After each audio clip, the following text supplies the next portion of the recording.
મારું નામ કેતન ખપેડ છે. હું અત્યારે હાલ ઇન્ચાર્જ આરટીઓ રાજકોટ તરીકે ફરજ બજાવું છું.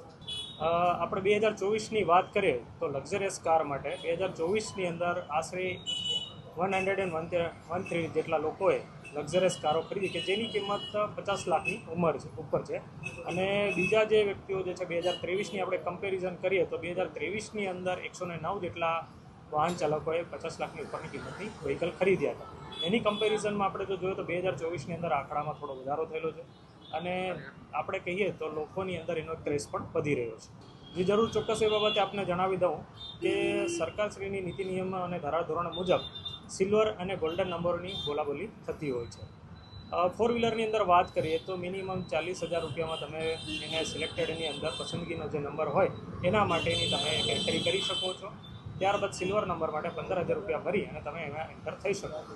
જ્યારે એની હરાજી થાય છે ત્યારે એ નંબરની એક મોટી અમાઉન્ટ કે રકમ થતી હોય છે. એવી જ રીતે આપણે રાજકોટની વાત કરીએ તો રાજકોટની અંદર ગત વર્ષ 2024ની અંદર આશરે 15 કરોડની આજુબાજુ લોકોએ એનો લાભ લીધો. હજી જરૂર ચોક્કસ જણાવી દઉં છું કે એના માટે લોકોનો જે ક્રેઝ છે, લોકોનો જે ઉત્સાહ છે કે એક નંબર આવો હોવો જોઈએ કે 7 નંબર હોવો જોઈએ કે 9 નંબર હોવો જોઈએ, એ પોતાની પસંદગીના પ્રમાણે અને લોકો જોડે હરાજીમાં ઉતરી અને નંબર મેળવતા હોય છે.